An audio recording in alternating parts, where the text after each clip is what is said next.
Welcome to our channel. Di negeri ini ternyata ada sejumlah orang India yang berjaya, sukses, atau mendulang emas. Bahkan ada yang sampai menjadi orang paling tajir di Indonesia. Kalian sudah mau tahu kan siapa-siapa saja mereka? Tontonlah dengan senandung dari India favoritmu. Tapi sebelum lanjut, kami ingatkan kembali untuk subscribe channel ini dan aktifkan lonceng notifikasi kamu untuk mendapatkan video edukatif dari Data Fakta.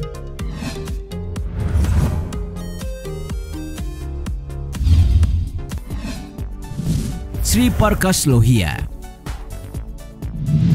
Kalian tahu siapa orang terkaya ketiga di negeri ini? Dia punya total kekayaan 4,6 miliar US dollar yang kalau dirupiahkan duitnya mencapai 67 triliun 774 miliar 100 juta rupiah. Wow, banyak banget kan? Nah, orang terkaya di negeri ini itu adalah pemilik, pendiri dan ketua Indorama Corporation. Namanya adalah Sri Prakash Lohia. Ia lahir di Kolkata, India 11 Juli 1962. Indorama Corporation merupakan perusahaan petrokimia dan tekstil. Pengusaha asal India ini datang ke Indonesia pada tahun 1974. Ia datang bersama ayahnya mendirikan Indorama Synthetics. Baru dari sinilah perusahaan yang ia dirikan berkembang cukup pesat. Bagaimana tidak, perusahaan Indorama yang ia dirikan lalu menjadi penyedia bahan baku tekstil terbesar di Indonesia. Kerennya, perusahaan Sri Prakash Lohia ini akhirnya bisa tersebar di Uzbekistan hingga Thailand. Tidak hanya itu, kini Indorama Corporation juga masih menjadi investor terbesar di sektor petrokimia Afrika Barat. Tidak susah untuk menebak kalau benda-benda plastik botol minuman di negeri kita ini bahannya dari perusahaan Sri Prakash Lohia. Soalnya perusahaannya inilah yang memproduksi polietilin atau resin botol-botol plastik itu.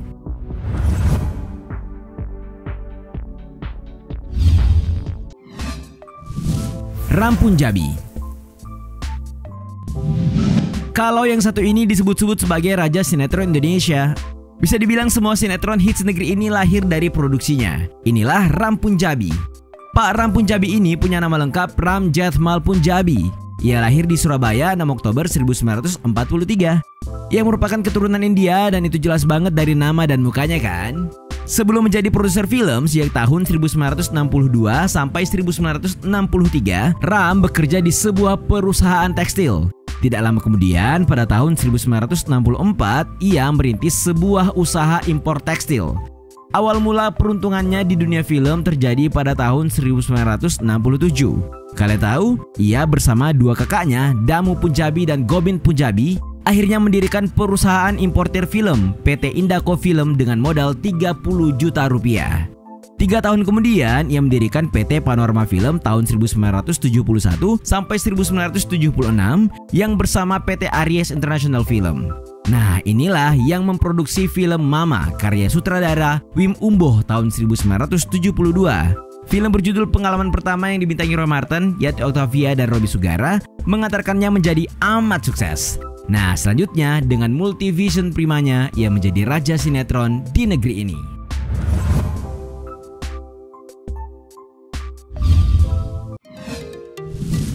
Ram Soraya. Dilihat dari mukanya sudah ketahuan kan kalau bapak yang satu ini juga Acha. Tapi ia lahir di Surabaya 4 November 1949. Kalian harus tahu ya, kalau Ram Soraya ini merupakan seorang pengusaha dan produser film yang berjaya di negeri ini. Bapak inilah pemilik rumah produksi Soraya Entertainment Films.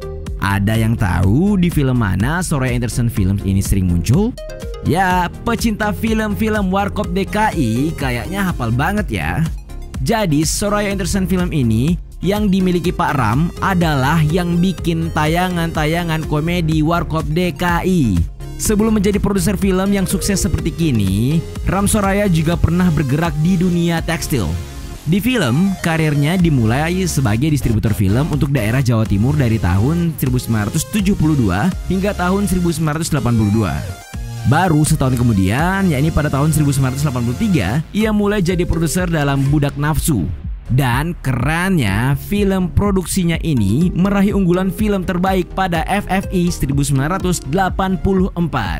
Tidak hanya itu, ia jugalah yang memproduksi film horor yang dibintangi Suzanna seperti Telaga Angker pada tahun 1984, Santet Ilmu Pelebur Nyawa tahun 1988, dan Perjanjian di Malam Keramat tahun 1992. Ram Soraya inilah juga yang memproduksi film Evil I'm in Love 2.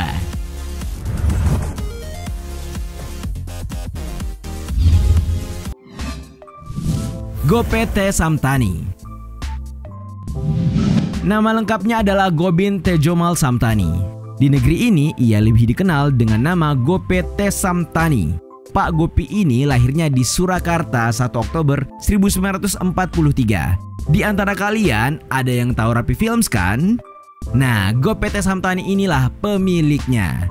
Rapi Films inilah yang memproduksi film rahasia perkawinan peraih anugerah film pada FFI tahun 1981 di Semarang dan Nyi Blorong yang menang FFI tahun 1983 di Medan. Film seperti Sang Kiai, Jilbab Traveler, dan Perempuan Tanah Jahanam adalah produksi Rapi Films ini. Kalau sinetron juga banyak, di antaranya sinetron Baim Anak Soleh, Buku Harian Baim, dan Dirnatan Deseris. Mirip dengan duo Ram, Gope juga pernah bergerak di bidang tekstil. Ia sempat menjadi pedagang pakaian. Kabarnya Gope mendirikan Rapi Films pada tahun 1968 dengan modal sekitar 3 juta rupiah. Baru 2 tahun berproduksi, pada tahun 1970 akhirnya produksi PT Rapi Films yang pertama sukses dibuat dengan judul Air Mata Kekasih. Dengan produksi rata-rata 3 film per tahun, perusahaan Gope sampai awal tahun 1985 sudah menghasilkan 45 judul.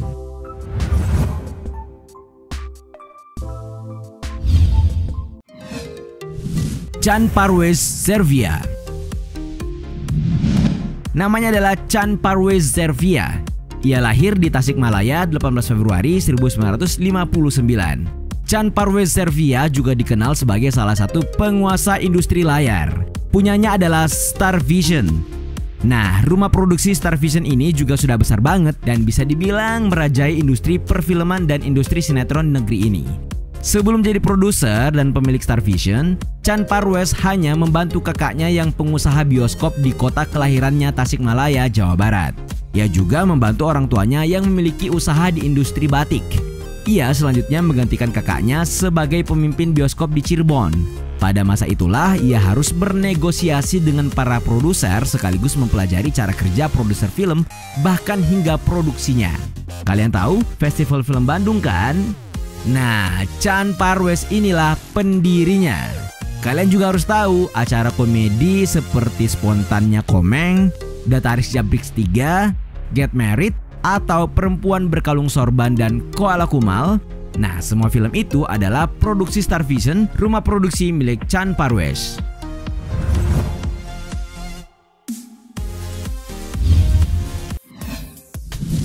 Marimutu Sinivasan. Yang satu ini termasuk dalam daftar pengusaha besar legend Indonesia. Dia lahir di Medan 17 Desember 1937.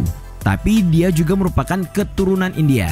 Marimutu Sinivasan ini katanya dikenal sebagai salah satu seorang pengusaha nasional yang berpredikat negatif.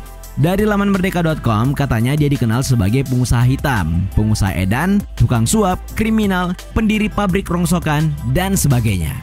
Sebelum menjadi pengusaha sukses, ia dahulunya bekerja di sebuah pabrik perkebunan. Ia lalu menjajaki bisnis tekstil pada tahun 1958. 2 tahun kemudian, ia pindah ke Jakarta dan mendirikan pabrik pembuatan polekat, bahan sarung yang pertama di Jakarta.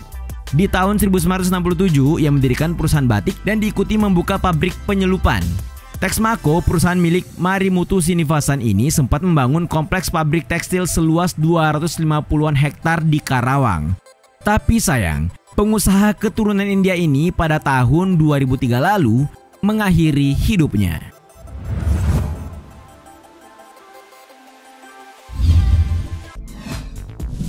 Kakak Dheeraj.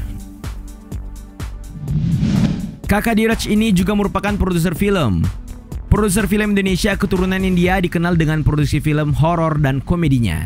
Ia sempat menuai kontroversi saat ia mendatangkan bintang film porno Amerika untuk bermain dalam filmnya seperti Tara Patrick, Sasha Grey, dan Vicky Vete. Kalau kalian tahu film Jokowi yang dibintangi oleh Teuku Rifnu Wikana dan Prisya Nasution, nah kakak Diraj inilah produsernya. Filmnya yang lain adalah Kavan Sundel Bolong, Kungfu Pocong Perawan, Mr. Bean Kesurupan DP, Jokowi Adalah Kita, Kembang Kantil, Rasuk, dan Rasuk 2. Itulah tadi sejumlah orang keturunan India yang berjaya di Indonesia. Kalian tahu yang lainnya?